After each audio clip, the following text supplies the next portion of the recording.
Pick that up, sweetheart, or maybe nursing isn't for you. That is what Dr. Caldwell said 47 minutes before a Navy helicopter landed on his hospital's roof. Cedar Creek Medical in San Diego smells like antiseptic and floor wax under fluorescent lights that hum at precisely 60 Hz. The corridors stretch in pale linoleum, marked with colored stripes that guide staff through the maze, red for trauma, blue for cardiology, yellow for intensive care. Danielle Ross has been a surgical nurse here for 3 weeks, moving through these corridors with the kind of economy of motion that comes from having learned to take up as little space as possible. Her scrubs are perfectly pressed, cream-colored with a single pen clip to the chest pocket. Her answers are clipped and professional. She speaks only when spoken to, and even then, her sentences arrive stripped of unnecessary words. She keeps a pair of worn combat boots in her locker on the ground floor, tucked behind the spare compression stockings and hand lotion. Every morning before rounds, she touches them. Not consciously. Not with intention. The gesture has become automatic, the way a monk might touch a prayer bead. Her fingers find the cracked leather, the salt stains from sweat and sand, the laces that have been retied 1,000 times. The boots are 17 years old. They have been to Helmand Province and back twice. They have been buried in rubble. They have carried her through darkness. Now they sit in a hospital locker in San Diego, and Danielle touches them like they might vanish if she stops believing in them. A faint scar runs from her left shoulder blade to her spine, visible when she reaches for supplies on high shelves. The nurses ask about it once, early on. A car accident, she tells them. The scar is thin and white and perfectly straight, which is why nobody believes her. Scars from car accidents are jagged, irregular, angry. This scar looks like it was made by intention. Like it was made by precision. Like it was made by a person who knew exactly what they were doing. The morning she notices Dr. Caldwell watching her is a Tuesday. She's assisting on a routine pericardiocentesis for cardiac tamponade, standing on the opposite side of the surgical table from the attending surgeon, Dr. Harding. The patient is a 68-year-old woman with a pericardial effusion that's restricting her cardiac output. The needle needs to go in at the xiphoid approach, at a 45-degree angle, ultrasound-guided. Danielle has done this 300 times. She could do it in her sleep. She keeps her movements economical, handing the 14-gauge angiocath to Dr. Harding with her right hand and steadying the ultrasound probe with her left. The needle glides in. The fluid releases. The monitor shows the patient's blood pressure climbing, 70/40, then 85/50, then 98/62. Normal sinus rhythm. The tremor in the ECG line flattens to a steady baseline. Dr. Caldwell stands in the doorway of OR 2, watching. She feels his presence before she sees him. It's the same awareness that kept her alive in Tikrit, the same sixth sense that made her duck before mortars landed. She doesn't look up. She doesn't acknowledge him. She simply hands Dr. Harding a gauze pad and starts the suture count. Sponge. 1. Needle. 1. Clamp. 1. The numbers come out calm and even. Caldwell is tall, maybe 6 feet 2 inches, with the kind of bearing that comes from generational money and a family tree that includes 3 country club presidents. His suit costs more than Danielle's car. His watch is a Rolex Submariner, the kind diplomats wear. His expression is the practiced smile of a man who has never been told no by anyone who mattered. He's still there in the hallway after she exits the surgical suite, peeling off her gloves and dumping them in the red biohazard bin. The latex snaps like gunshots in the quiet corridor. She can see him reflected in the window of the medication cabinet, arms crossed, waiting for her to acknowledge him. She doesn't. She presses her ID badge to the reader, her real name, her fake credentials, and the door to the post-op unit hisses open. He blocks her path. Your documentation on the pericardiocentesis, he says, stepping into her line of travel. She stops 1 foot away from him. Professional distance. Safe distance. The chart notes are overly detailed.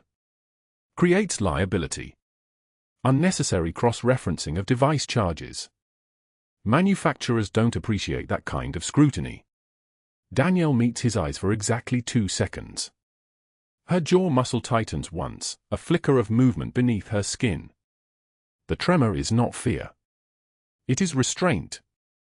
It is the physical manifestation of 15 years of Special Forces training warring with the cover identity of a woman who has been at Cedar Creek Medical for 3 weeks and knows better than to speak. "I understand," she says. Her voice is 2 octaves lower than most people expect from a woman her size. It has a flattened effect, the kind of calm that comes from having already survived the worst. The kind of calm that makes other people nervous without them being able to articulate why. Caldwell expects pushback. He expects the woman to defend her documentation, to cite hospital protocol, to reference the Joint Commission standards that explicitly require detailed post-operative reporting.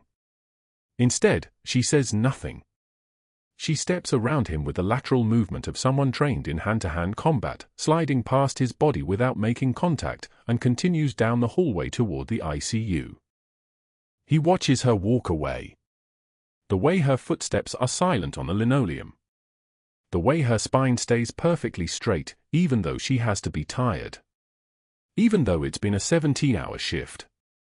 Even though something in her bearing suggests she's walked away from much worse than a cardiologist's condescension. The cafeteria is crowded at 2:24 p.m., the time between lunch and dinner when the entire surgical floor seems to converge on the same small space. Danielle stands in the serving line with a tray, a salad with no dressing, a bottle of water, a cup of black coffee. She pays the cashier $5.73 in exact change, collected from her shirt pocket. She finds a table in the corner, next to the window overlooking the parking lot, and sits alone.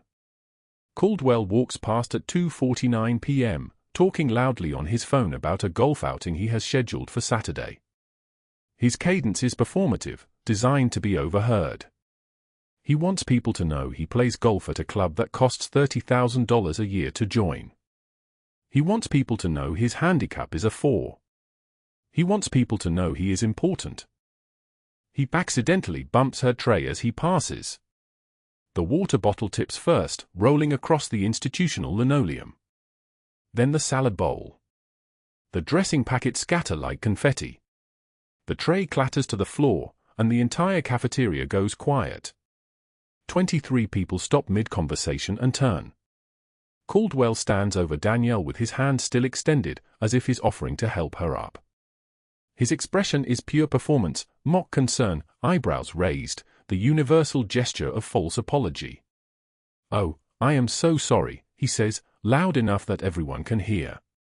"So clumsy of me." Danielle doesn't move immediately. She sits perfectly still in her chair, processing the collision, the tray on the floor, the letters scattered across her white shoes. There's a pause that lasts exactly 3 seconds. In that pause, something could shift. Someone could stand up and confront him. Someone could be the person who says this isn't acceptable. But Danielle doesn't. She stands up slowly, sets her napkin on the table, and walks to the corner where a mop and bucket are stored. She retrieves both and returns to her table, kneeling to clean the spilled water and debris. The cafeteria resumes eating. The moment passes. Caldwell is already gone, walking toward the elevator with his phone pressed to his ear. Except he's not gone. He's watching from the corridor, through the glass partition that separates the cafeteria from the hallway. He's watching her kneel. He's watching her clean her own mess. He's watching her hands, scarred, capable, competent, gathering letters from the floor. He's watching and calculating. She's asking questions about his billing practices. Questions that could unravel a 6-figure arrangement with a medical device supplier. Questions that could expose the kickback structure he's spent 3 years building. And now he's decided something. The surgical lounge is on the 3rd floor, adjacent to the operating theaters. It's where surgeons eat lunch, review cases, argue about technique. Caldwell walks in at 4:15 p.m. when he knows the room will be full. 7 surgeons, 4 residents, 2 interns. He positions himself by the coffee station and speaks to no one in particular. "I'm making a bet," he announces. His voice carries the kind of confidence that comes from never being challenged. That new surgical nurse. Ross.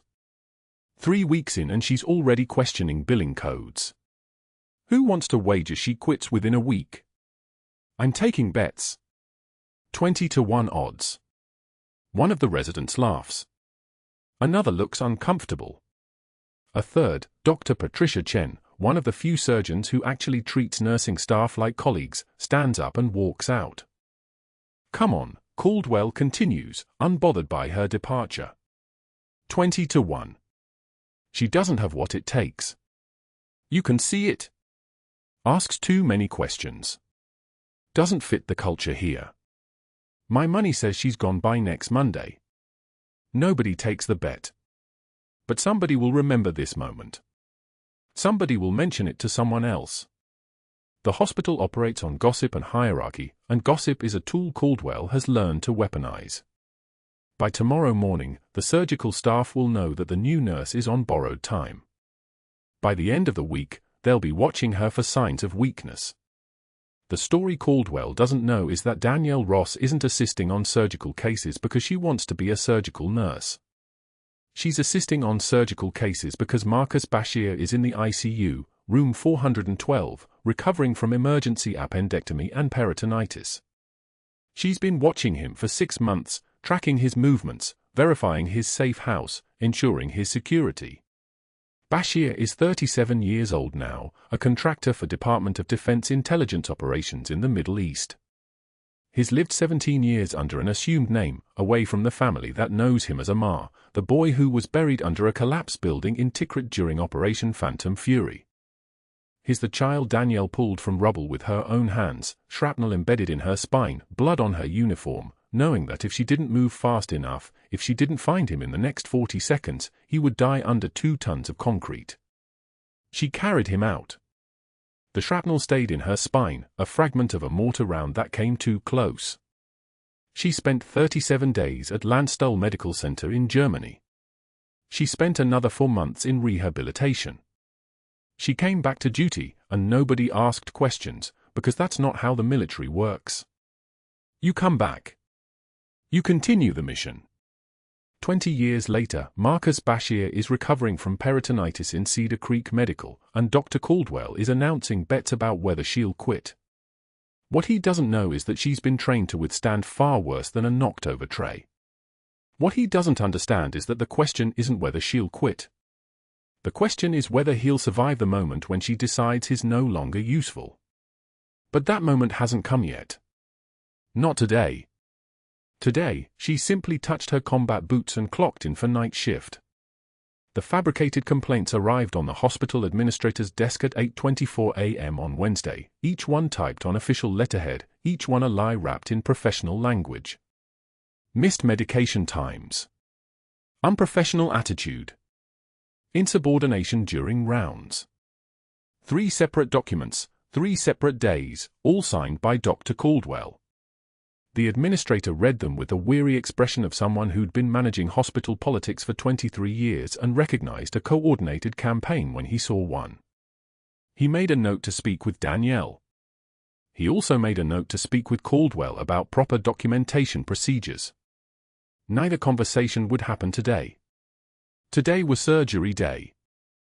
Danielle clocked in at 7:15 a.m. for day 4, her scrubs precisely creased, her stethoscope looped around her neck with the same methodical care a sailor coils rope.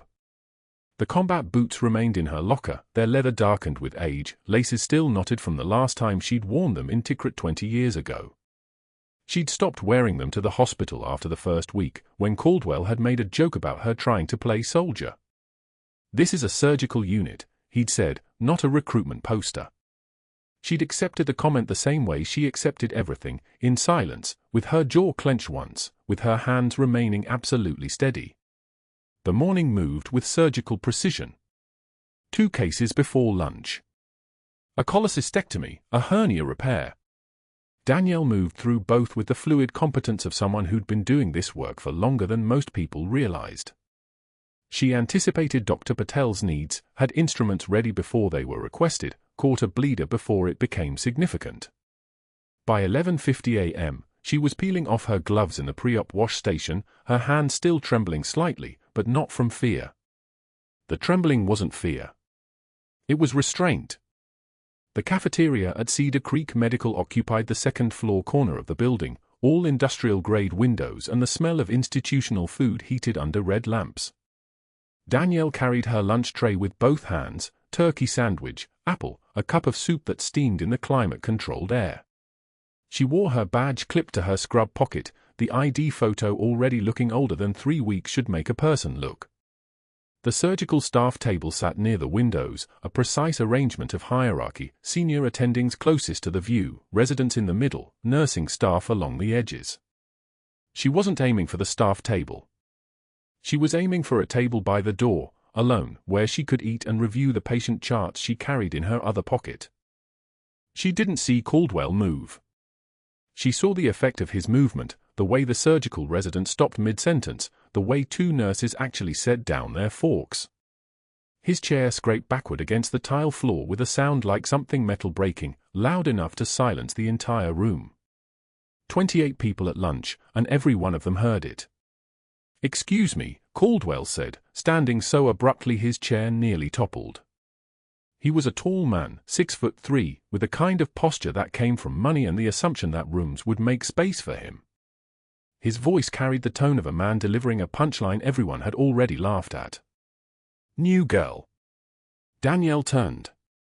Her tray remained level. The soup didn't slosh. He stepped directly into her path, his hands in his pockets, his white coat open over dark slacks that probably cost more than her monthly rent. "Where are you going?" She didn't answer immediately. The pause lasted exactly 2 seconds, long enough for the room to recognize it as an unusual thing, a nurse not immediately responding to a senior physician. "Lunch break, Dr. Caldwell." He smiled. It wasn't a warm expression. It was the smile of someone who'd already decided how this encounter would end. "I don't think so." His right hand came up from his pocket and flicked her tray sideways with the casual cruelty of someone swatting a toy from a child's hands. The turkey sandwich flew first, skidding across the tile floor. The apple followed, rolling toward the baseboards. The soup spilled across her scrubs in a scalding arc, and the tray clattered downward, utensils clattering like dropped artillery shells against the hard floor. "Clumsy," Caldwell said. His voice could have cut glass. "Maybe you should focus on basic motor skills before you question how real doctors run their departments." The cafeteria was absolutely silent. Danielle could hear the hum of the fluorescent lights overhead, could hear the whisper of the ventilation system pulling warm air toward the ceiling. She could hear her own breathing, steady and controlled, the kind of breathing a person learns when their life has depended on not panicking. She looked down at the scattered remains of her lunch, at the soup soaking into her scrubs, at the turkey sandwich lying in a pool of its own condiments. Her jaw clenched once. That was all. She crouched and began gathering the pieces. A first-year resident, still young enough to believe in fairness, started to crouch beside her. "Here, let me help." "Let her handle her own mistakes," Caldwell said, and something in his voice made the resident straighten immediately, backing away. Danielle collected the plastic utensils one by one. The sandwich. The apple, now sitting in a wet spot. A napkin that had disintegrated. She gathered them methodically, her hands absolutely steady, her breathing perfectly controlled. She had been shot at. She had held dying children. She had carried intelligence assets through enemy territory for 16 hours without stopping. She could certainly pick up scattered lunch items in front of 30 people. She stood, the mess collected in her hands. "Thank you for the correction, Dr. Caldwell." She said it without inflection, without sarcasm, without the tremor of anger that might have given him satisfaction. She said it the way a person thanks someone for telling them the time. Caldwell's jaw tightened almost imperceptibly. He'd wanted a reaction. He'd wanted tears or anger or embarrassment. What he'd gotten was absolutely nothing. She walked past him to the trash receptacle, disposed of the ruined lunch, and returned to the pre-op area to change her scrubs. She clocked back in at 12:04 p.m. She was back in OR2 assisting on a lumbar fusion by 1:15 p.m. The next morning, Thursday, Danielle was restocking the suture kits at the nurse's station when Caldwell appeared with a patient chart in his hand. The chart was unnecessarily thick, stuffed with papers, and he held it the way a person holds a weapon they're about to use. Ross. She turned, her hand still holding a 3.5mm absorbable suture. He dropped the chart at her feet. Not placed it.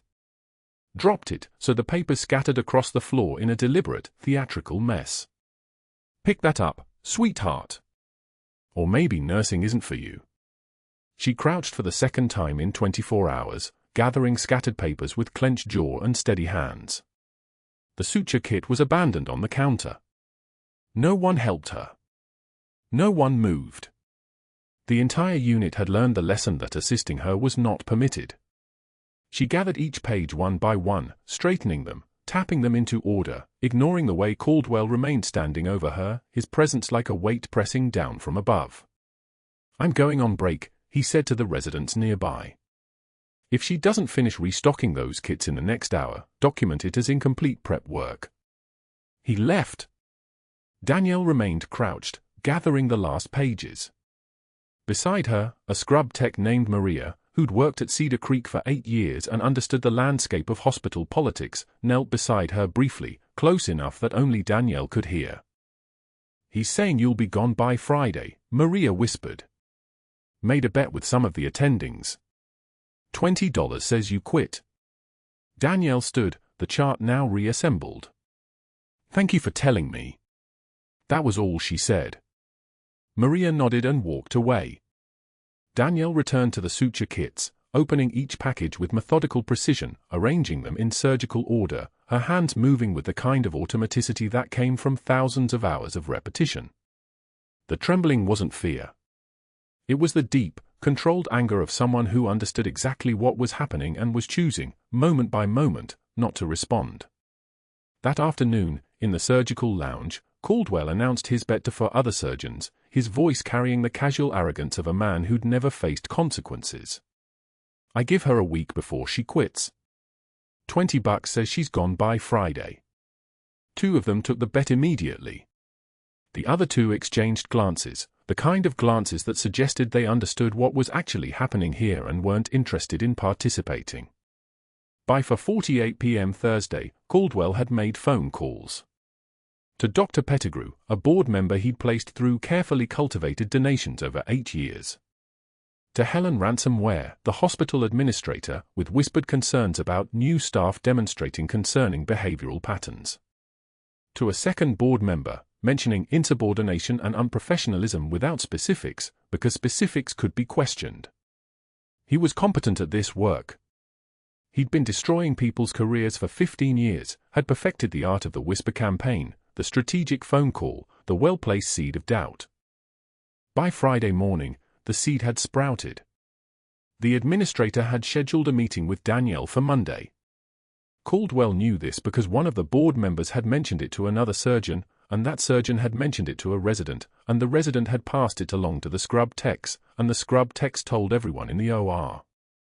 Danielle heard about the Monday meeting at 7:42 a.m., in the locker room, from Maria, who'd heard it from a resident who'd overheard Caldwell discussing it in the hallway. She nodded. She thanked Maria. She closed her locker, secured the combination, and touched the worn combat boots sitting on the shelf, leather cracked with age, laces still knotted, the scent of desert dust somehow still embedded in the material despite 2 decades of storage. She clocked in for day 6. It was 8:15 a.m. She didn't know that by 2:13 p.m., every assumption Caldwell had made about her would be shattered. She didn't know that a 250-pound man high on methamphetamine would burst through the doors of OR3 wielding a surgical knife. She didn't know that the quiet nurse he'd been systematically destroying would disarm him in 4 seconds, that she'd move like something not entirely human, that she'd show him exactly why you never pick a fight with someone whose entire career has been built on surviving worse than this. She simply clocked in, pulled on her gloves, and stepped into the pre-op area, where Dr. Patel was already waiting, already needing her expertise, already dependent on her steady hands. The room went absolutely quiet when Caldwell walked past her in the hallway at 9:02 a.m. and said nothing at all. No insult. No demand. Just silence, as if he decided that words were no longer necessary. But that wasn't the worst part.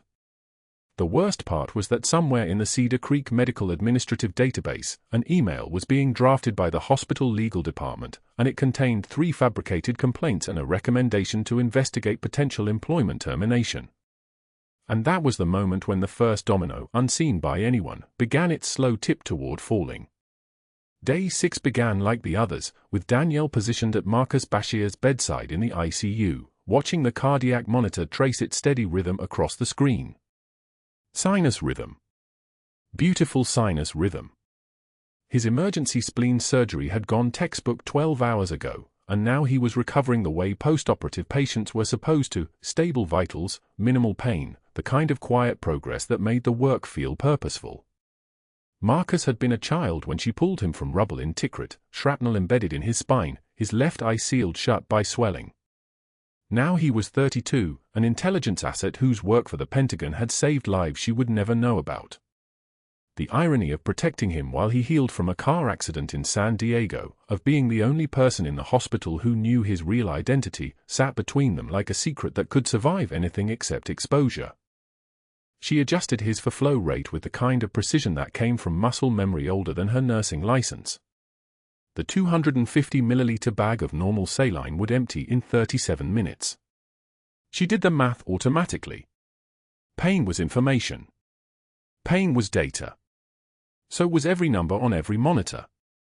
The ventilator beside his bed wheezed its mechanical rhythm, steady as a metronome, and she let the sound settle her the way it always did. Some nurses found the constant beeping of ICU equipment distressing. Danielle had spent 15 years in environments where silence meant ambush and noise meant you were still breathing. What happened next didn't announce itself with sirens or alarms. It announced itself with the sound of boots on tile, not the soft-soled shoes of hospital staff, but heavy industrial boots, deliberately loud, deliberately wrong. 1, 2, 3, 4. The rhythm was all chaos. The code came through the intercom like a razor blade in a silk glove: active threat, OR3. Security responding. Danielle was moving before the announcement finished, because OR3 was 3 corridors away, and because the way the ICU charge nurse's face had gone pale meant this wasn't a standard escalation call.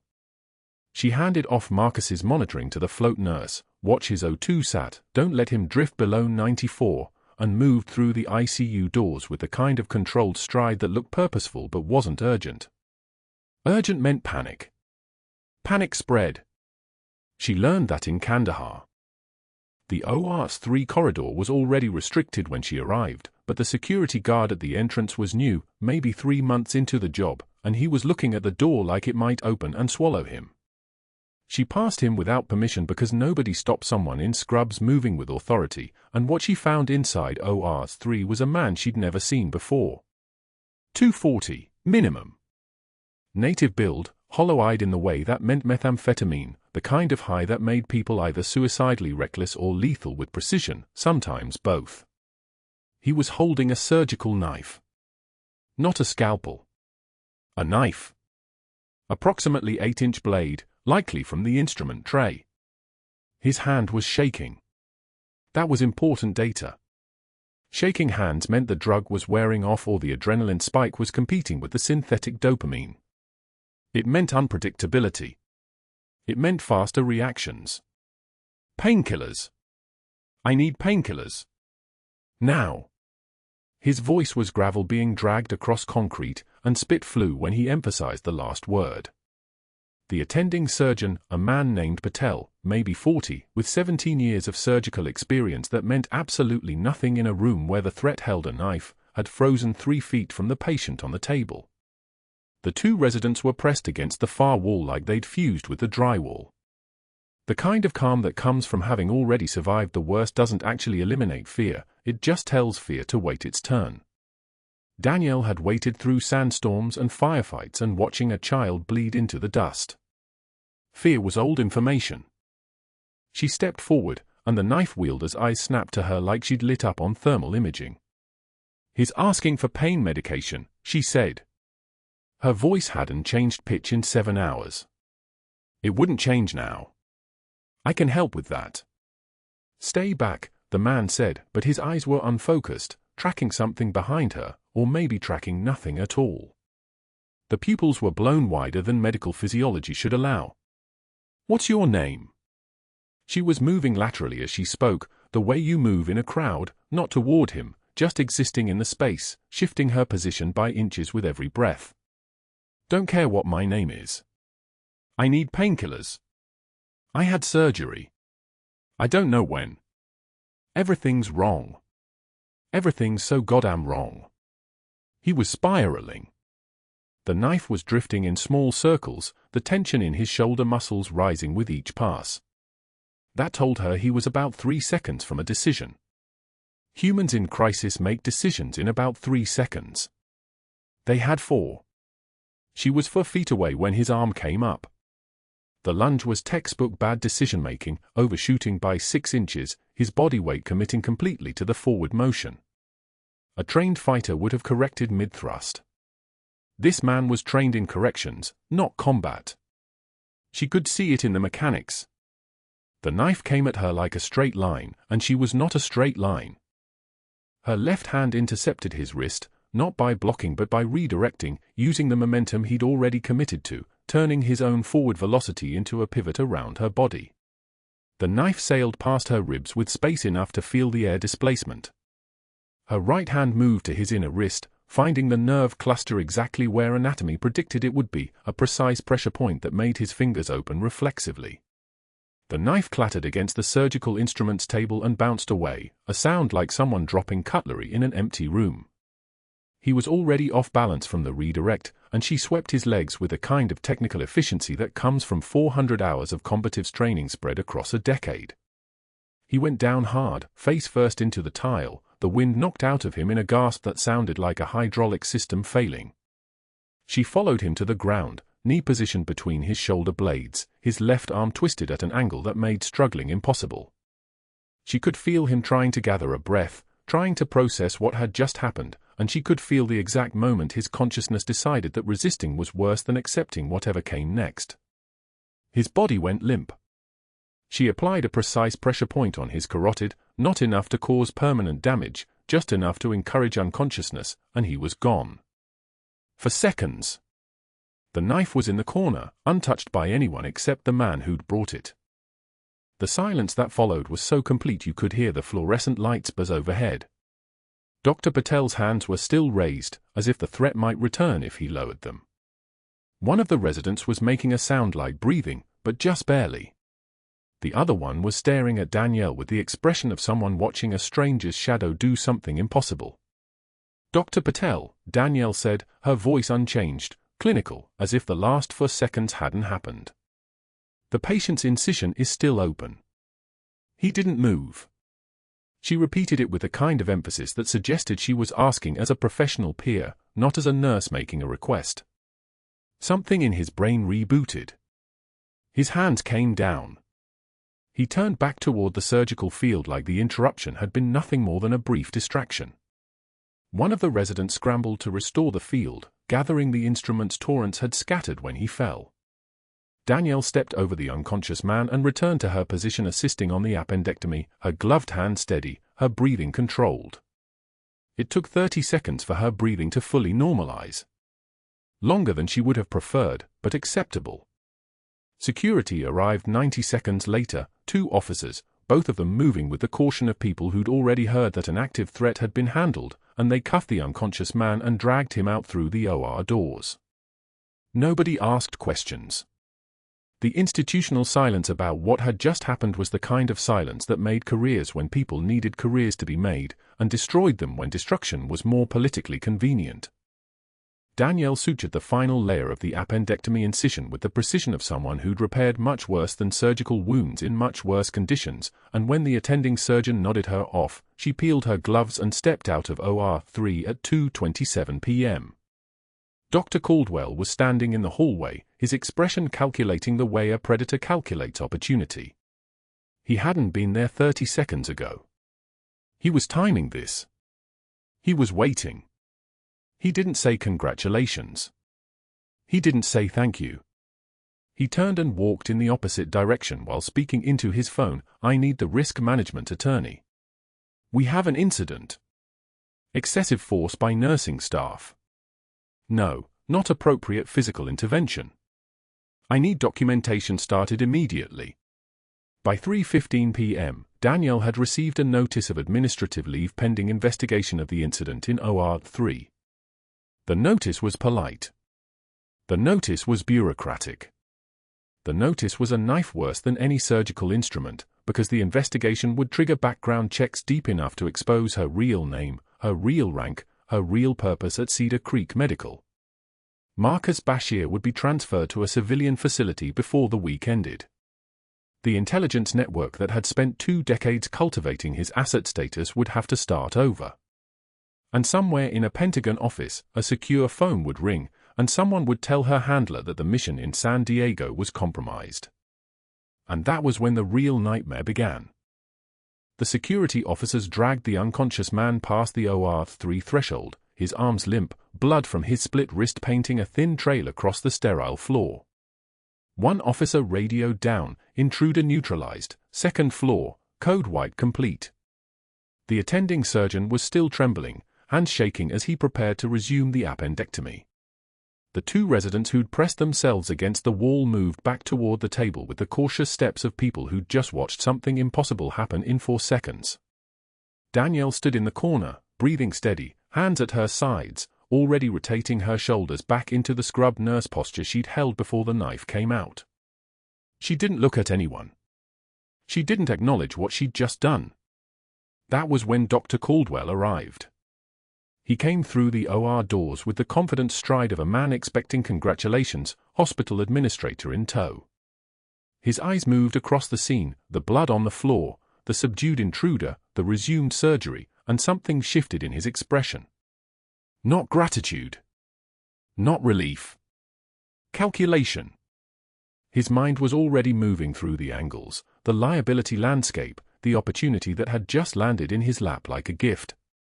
A female nurse, acting without authorization, using force against a patient, or someone claiming patient status, in front of multiple witnesses. The hospital's insurance company would be screaming. The board would be vulnerable. And Danielle Ross had just handed him the exact justification he needed to remove her permanently. What happened here? Caldwell asked, already knowing the answer, already planning the narrative. The attending surgeon, still regaining his composure, explained the sequence. The man came in armed with a surgical knife. He was demanding painkillers, appeared to be under the influence of a controlled substance. All staff followed protocol and moved away from the threat. Nurse Ross assessed the threat level and executed a disarm technique. Patient is unconscious but vital signs are stable. No staff injuries. Caldwell nodded slowly, his jaw working like he was chewing on something bitter and delicious at the same time. A disarm technique, he repeated.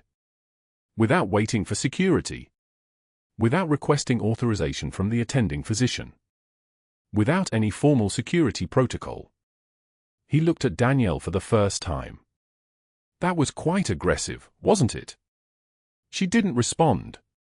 She was already stripping off her contaminated gloves, moving to the sink, her movements efficient and deliberate. The silence stretched. Caldwell turned to the administrator, a man named Harrison whose primary instinct in any crisis was to minimize institutional exposure. We should probably document this carefully, Caldwell said. For liability purposes. 45 minutes later, Danielle was standing in the administrative conference room on the 3rd floor, still in her OR scrubs, while Caldwell sat at the head of a table with a phone in one hand and a legal pad in front of him. He was already placing calls. First to the hospital's attorney, a risk-averse partner at a San Diego firm who represented 15 medical institutions. We have an incident involving a nurse who engaged in unauthorized physical restraint of a patient, Caldwell explained, his voice measured and professional. The patient was in crisis, yes, but the response exceeded institutional protocol. We need to examine potential liability exposure and document this thoroughly. The attorney was already thinking about insurance claims, lawsuits, depositions. By the end of the call, she was advising a precautionary administrative leave pending investigation. Then Caldwell called the hospital board chairman, a venture capitalist named Sterling who'd been placed on the board through Caldwell's recommendations. Sterling had learned to trust Caldwell's judgment on institutional matters. "We have an employee safety incident," Caldwell said. "A nurse engaged in what appears to be excessive force against an individual in crisis. The incident creates potential liability for the hospital. I'd recommend immediate administrative leave and a formal investigation." Sterling, accustomed to risk mitigation, agreed immediately. He was already calculating worst-case scenarios, lawsuits, regulatory scrutiny, accreditation questions. The third call went to the hospital administrator, Harrison, and the fourth to a board member who owed Caldwell a favor from a research funding decision years earlier. By the time Danielle left the administrative office at 3:17 p.m., she had an official letter informing her that she was placed on administrative leave pending investigation into excessive force and an authorized security engagement during the incident in Operating Room 3. The letter was stamped with legal language designed to protect the hospital. It didn't protect her. She drove home in silence, the San Diego sun burning through the windshield, and packed a gym bag with clothes she wouldn't wear to the gym. That night, at 11:43 p.m., her phone buzzed with a text from a number she recognized, her handler, the only person who knew the truth about her assignment. The message was 2 words, "Call immediately." She called from her car, parked in the garage beneath her apartment building. "The incident report is being processed through standard hospital channels," her handler said without preamble. "That means it goes to the state medical board. The state medical board maintains records that the FBI can access. The FBI contractors maintain servers where those records can be cross-referenced with other databases. You have a security clearance, a service record, a classified assignment. The chain is already starting. How long before someone pulling together background information sees the inconsistencies? How long before someone notices that the nursing credential doesn't match the military background? How long before the cover unravels?" Danielle didn't answer. She was already seeing the timeline in her head, the way administrative leave triggered standard investigations, the way standard investigations required background checks, the way background checks on someone with her profile would raise immediate red flags. "Marcus's intelligence debrief isn't complete," her handler continued. "He's still vulnerable. He was supposed to be under observation for another 8 days. If your cover is compromised, his location becomes exposed. The entire operation in Tikrit collapses. We've spent 2 decades building this asset. We're not losing him now." The line went quiet. Danielle could hear the hum of the apartment building's air conditioning system, the distant sound of traffic on the street above the garage. "We're working on options," her handler said finally. "But you need to understand the situation. You're on administrative leave for what amounts to assault. The hospital's insurance company will push for the most aggressive interpretation. Caldwell is building a case against you. And the investigation process will create exactly the documentation trail that exposes everything. I'm making calls. But Danielle, sit tight. Don't contact anyone. Don't clarify anything. Let us work." The call ended. Danielle sat in the darkness of the garage for 20 minutes, the keys heavy in her lap, her forehead pressed against the steering wheel. The parking garage was empty except for a few distant vehicles, and the fluorescent lights overhead hummed with an electrical frequency that seemed to intensify in the silence. She could still feel the knife handle in her palm, the moment when the intruder's wrist gave way, the smooth transition from threat assessment to disarm to control. For seconds. That's all it had taken to stop him. But stopping him had started something else entirely. The engine was dead. She couldn't make herself turn the key. Her phone showed 6 missed calls from her handler, each one a small orange notification that represented a piece of her identity being dismantled through bureaucratic channels. 2 text messages sat unopened, coordinates and a timestamp, probably extraction instruction she wasn't ready to receive because extracting herself meant abandoning Marcus before his debrief was complete, meant walking away from the patient she'd been assigned to protect, meant breaking a promise made 20 years ago in the rubble of Tikrit to a child who'd grown up into a man the government needed alive. She finally started the engine at 8:36 p.m. She drove home. She slept for hours, a light, fractured sleep interrupted by dreams of incident reports and background checks and classified information spilling into databases she couldn't control. The next morning at 10:14 a.m., an emergency board meeting convened in the hospital's executive conference room on the 5th floor. Caldwell had prepared everything methodically.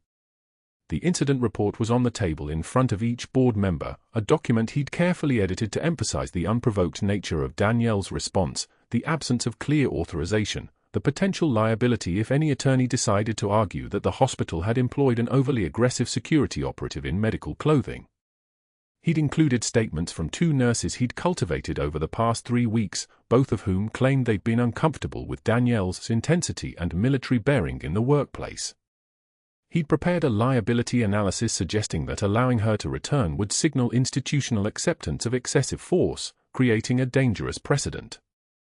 The hospital administrator, Harrison, sat with a termination packet already prepared. Caldwell had coached him on the messaging, expressed concern for her safety, regret about the decision, but firm institutional protection. Make it sound compassionate while being thorough about disconnecting the hospital from any liability she might create. At 11:53 a.m., the sound came from above, a distinctive, rhythmic percussion that made every person in the hospital aware that something extraordinary was happening. The sound of rotor wash echoed across the building, a deep thudding that seemed to vibrate through the walls and windows. It was the sound of a Navy helicopter settling onto the rooftop helipad, the kind of arrival that didn't happen at civilian hospitals without extraordinary circumstances. The board members looked up from their papers. Caldwell froze. The administrator's face went pale before he'd even understood why. The rotor wash hit the hospital's rooftop pad at noon like a physical force, the Black Hawk's rotors churning the air into submission. 2 Navy officers in dress whites moved through the corridors with the kind of purposeful precision that made administrators instinctively straighten their ties. They didn't ask where the administrator's office was. They walked directly to it, their dress uniforms pressed like knife blades, their bearing the kind that comes from knowing you're walking into a room where the ordinary rules no longer apply. The administrator's secretary stood up. Sat back down. One of the officers didn't break stride, Master Chief Petty Officer Danielle Ross. Now. In the conference room where the board had assembled to finalize the termination papers, the temperature changed the moment those officers walked through the door. The board chairman, a man who'd spent 30 years managing hospital politics through careful neutrality, felt his stomach drop. Behind the officers came a 3-star admiral in dress whites, his chest a constellation of medals that seemed to absorb the fluorescent light. The admiral's voice was quiet. The quiet of someone accustomed to being obeyed without raising volume. "I'm Admiral Thomas Mercer, Joint Special Operations Command. We're here regarding Master Chief Petty Officer Ross's administrative status." Caldwell's face was the color of old hospital walls. "Admiral, I'm not sure what this is about, but we have an HR process." The Admiral opened a folder. "Read aloud." Each word landed like a surgical instrument on stainless steel. Bronze Star for Leadership Under Fire, Helm and Province, 2011. Bronze Star for Tactical Coordination, Fallujah, 2009. He paused. Not for dramatic effect. For respect. 2 Purple Hearts. 1 for shrapnel wounds to the lower left leg. 1 for complications from spinal trauma sustained during rescue operations. The room went so quiet the fluorescent lights hummed, a sound no one had ever noticed before, audible now like a held breath. The Admiral continued. Navy Cross. For actions on March 14, 2004, in Tikrit. For removing 3 United States Marines and 1 Iraqi national from an active burning structure under sustained hostile fire. For displaying valor under conditions that would justify immediate evacuation. For choosing to carry instead of run. Board members stared at their termination papers as if they'd suddenly written themselves in a language none of them could read. Caldwell's hands were trembling now, and he made no effort to hide it. The door opened. Marcus Bashir stood in the doorway on crutches, still moving with the careful precision of someone whose body was remembering what it meant to breathe without instruments. He was thin, still healing, but his eyes were the eyes of someone who'd seen classified briefings and survived things the board members couldn't fathom. "She took shrapnel to the spine carrying me out," Marcus said. His voice was steady as sinus rhythm. "I was 8 years old. She was doing a job most people will never know about. And she made the choice to come back for me instead of leaving me in the rubble." The silence was complete now.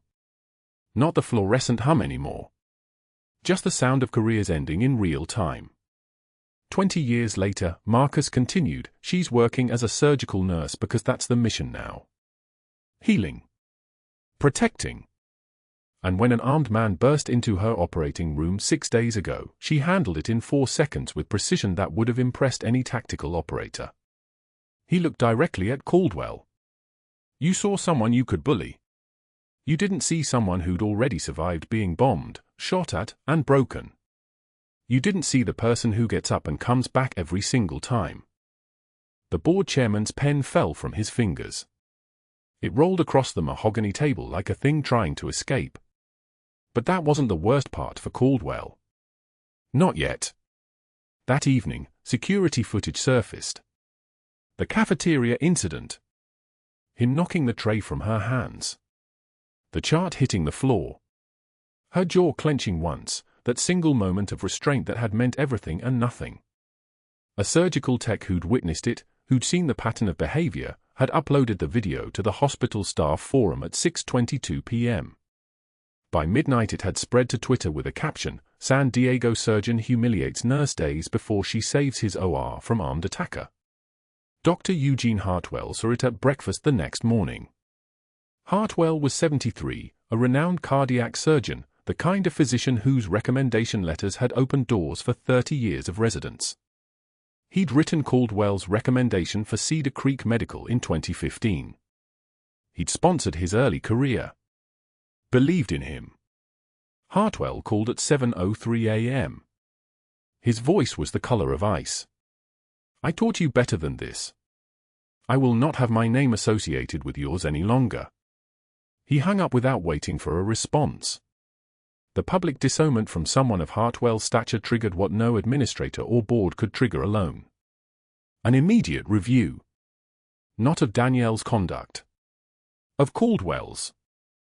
The billing inquiry Danielle had initiated, cross-referencing device charges, questioning why a $47,000 spinal implant was being used in routine procedures, got handed to an external auditor. Not as a side note.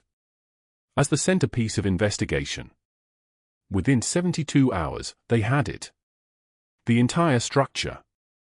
Inflated implant charges, falsified medical necessity codes, a shell consulting company in Delaware, 6 figures annually funneling through subsidiary accounts.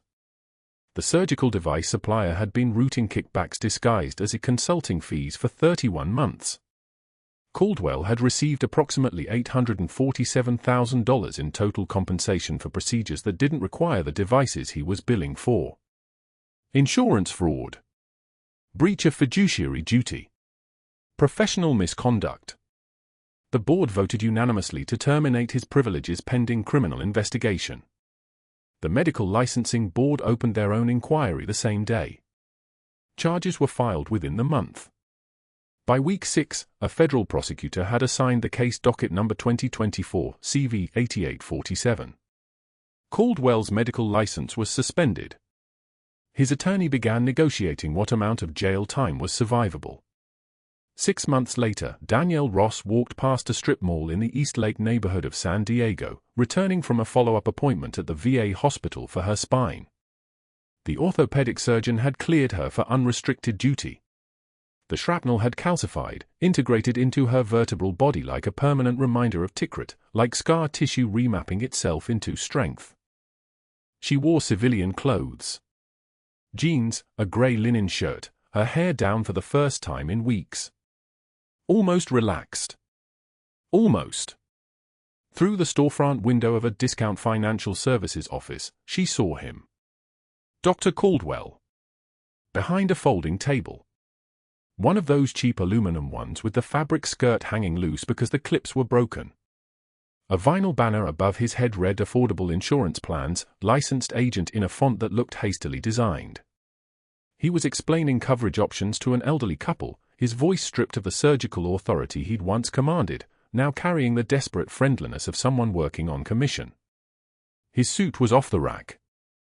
Polyester blend from a department store. His posture was different too, the spine that had held itself upright in operating rooms now curved around the weight of accumulating failures. His tie was loosely knotted, hanging an inch too short. He looked like what happened when everything that had made you dangerous got removed and what remained was just the shape of a man. He glanced up. Saw her through the glass. Their eyes met for 3 seconds. Exact. Measured. The kind of 3 seconds that can contain entire histories. Danielle didn't break stride. Didn't slow. Didn't acknowledge him beyond that moment of recognition.